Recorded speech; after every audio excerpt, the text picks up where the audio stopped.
Hello, everybody. My name is Richard Vigorelli. This is Vigorelli Institute. Now, I want to talk to you about a TV show that I watched a while back. Well, rewatched, I should say. I've actually finished the whole thing. Came out a long, long time ago. It was on a channel called the SciFi Network, back before it was called Syfy, Syfy, because idiots don't know how to spell. Well, we're being creative. No, you're not. You're being derivative and dumb. Anyway, the show was called Sanctuary. Okay, this was about a world where all of the creatures of myth and legend are real. Okay, they even came up with a few things, which, in theory, was pretty cool. Okay, it was actually pretty fun to watch in the first season. Okay, starred Amanda Tapping, who, if you are a sci-fi fan from the 90s and not, she was on a show called Stargate SG-1, which, I don't care what you say as far as I'm concerned, perfect. Absolutely beautiful. Had a few episodes and was like, why did you make this?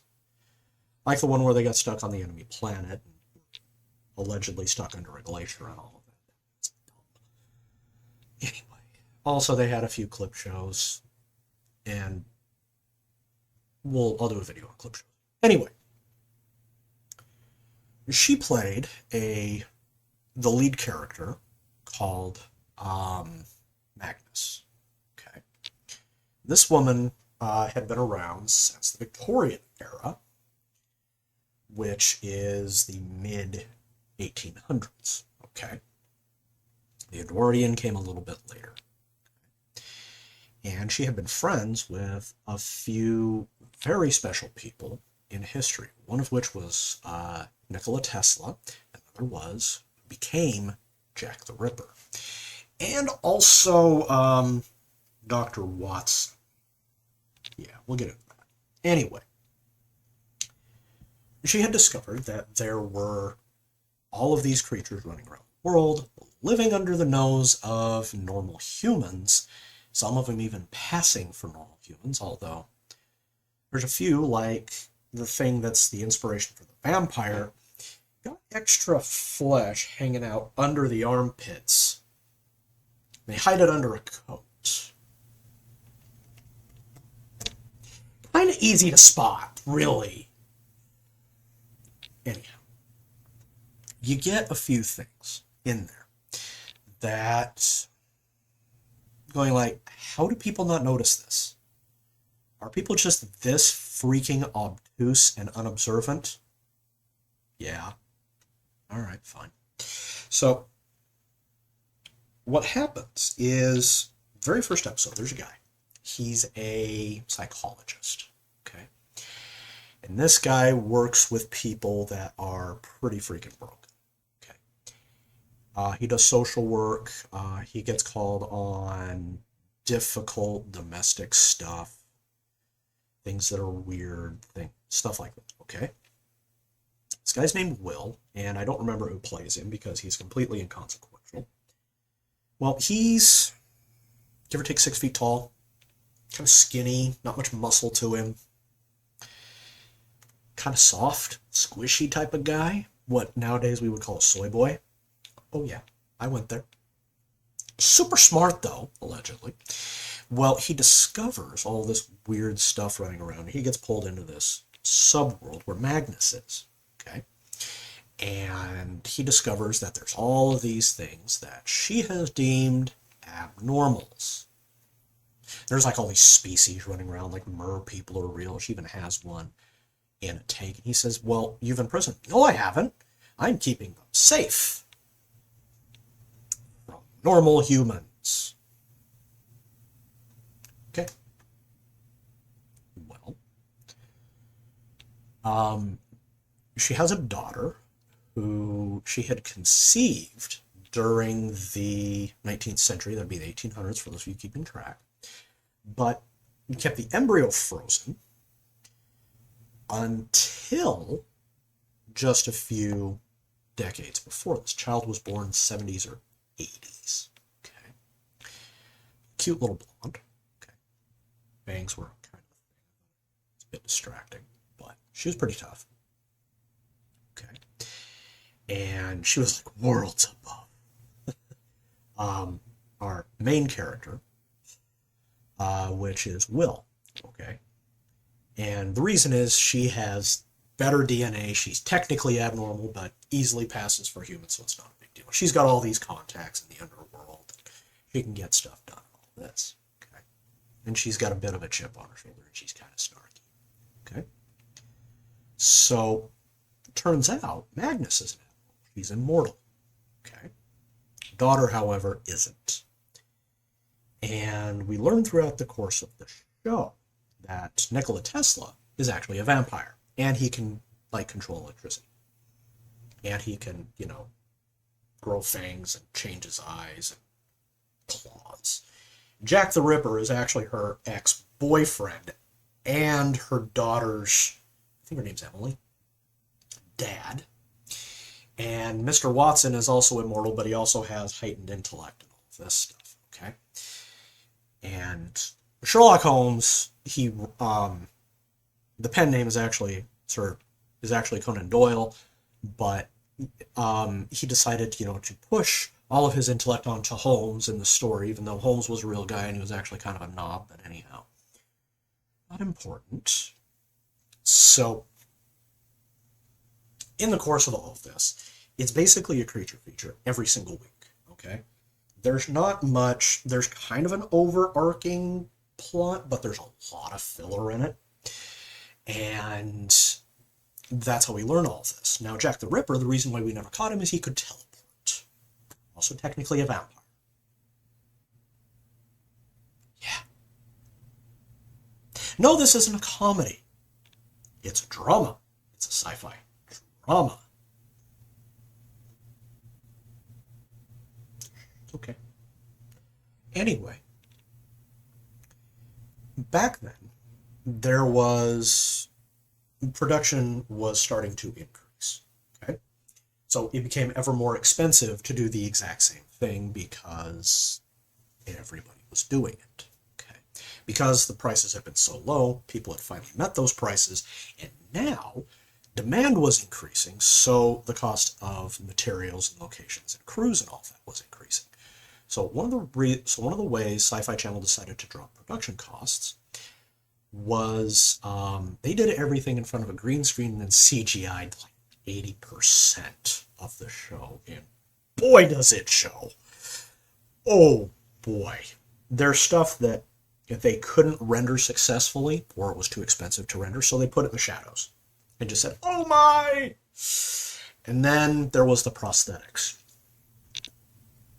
Right, there was this one episode where Will gets kidnapped by this underground fight ring, and he basically gets turned into the Hulk. Okay.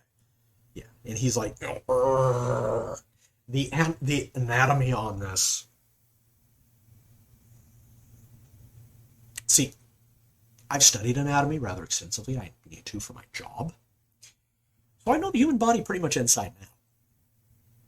Muscles don't go there. No. What it does to him makes no sense whatsoever. He's like all filled with rage and muscles and all of this. You're better off being a tiny little boy. Yeah. Message. Okay.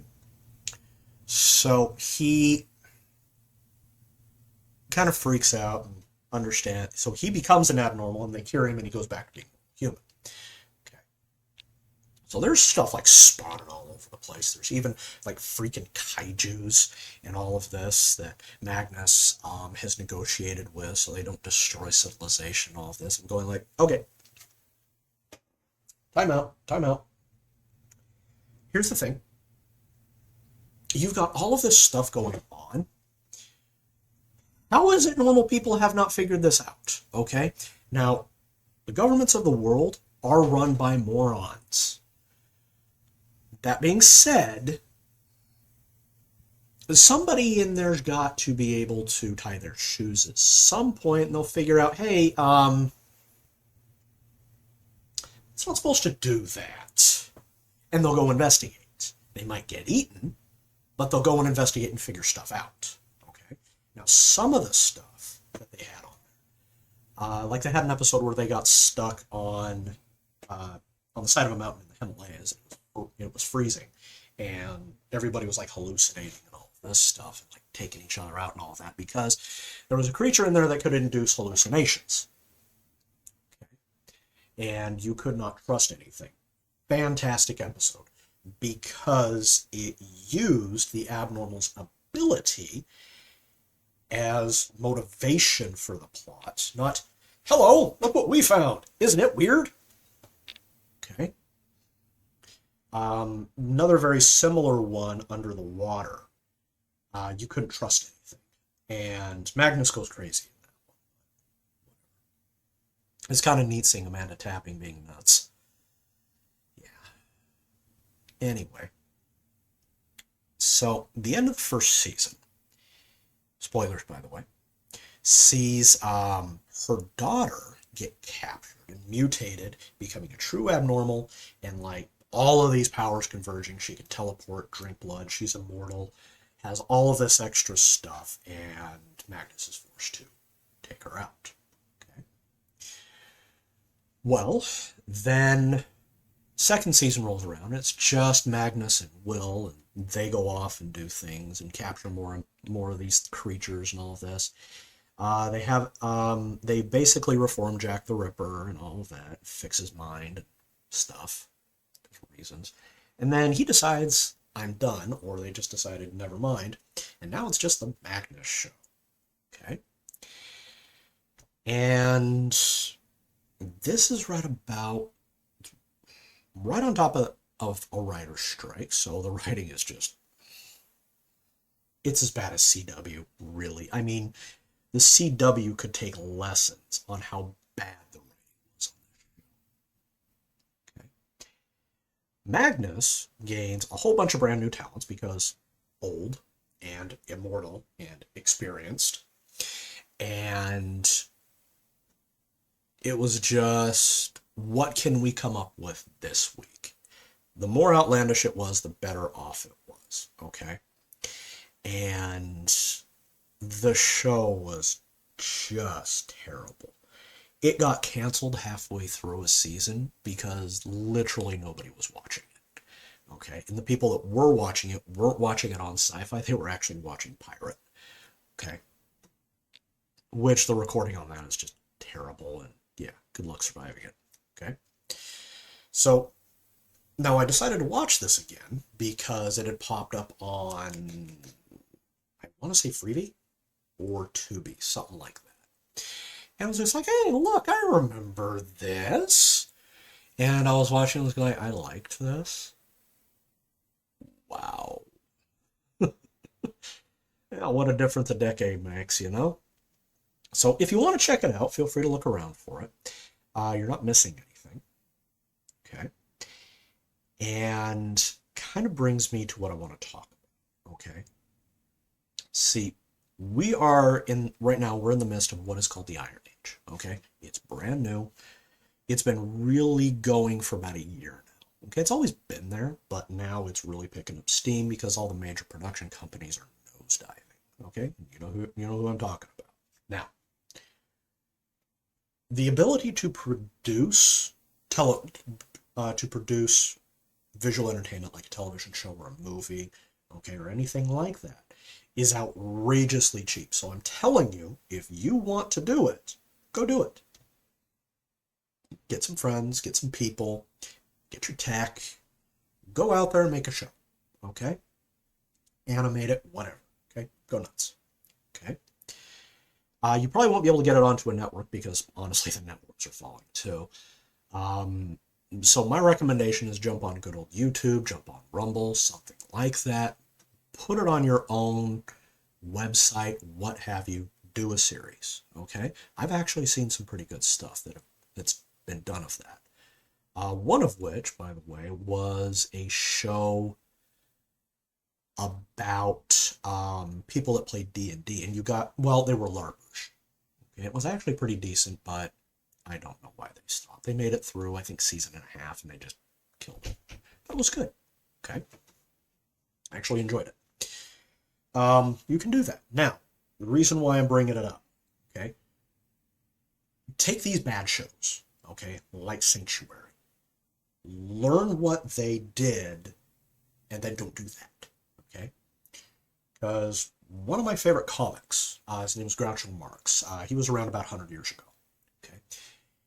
He said, "You're never a failure. You can always be a bad example." Or was that Henny Young? Either way, the point remains, okay? There's another proverb that says, "A wise man learns manners from he who has none." Okay? So look at what they did. If it didn't work, don't do that.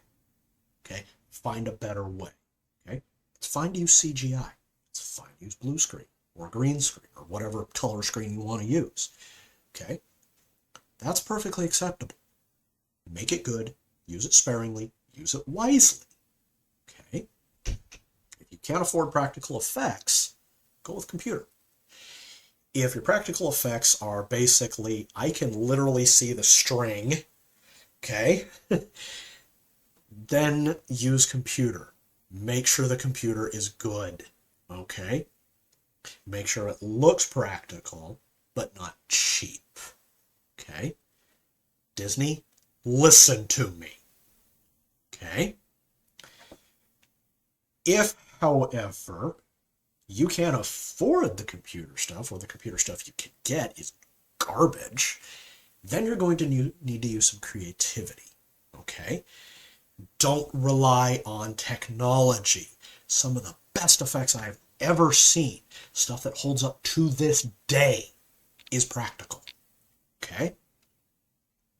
They just figured out how to do it, okay? Everything you see in the old Star Wars, okay, that's pre-Disney, by the way, back in the 70s when their technology was garbage, okay? All of that is practical, and it looks good, especially for the time, okay?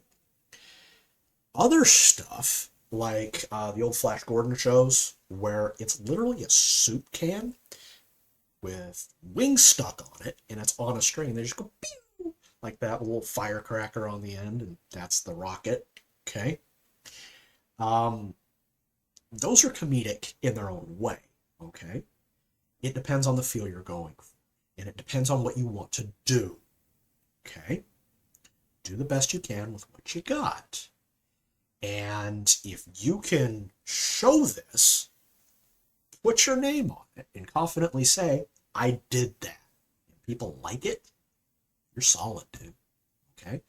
It could even develop into a cult thing. Okay? Even if it's not good.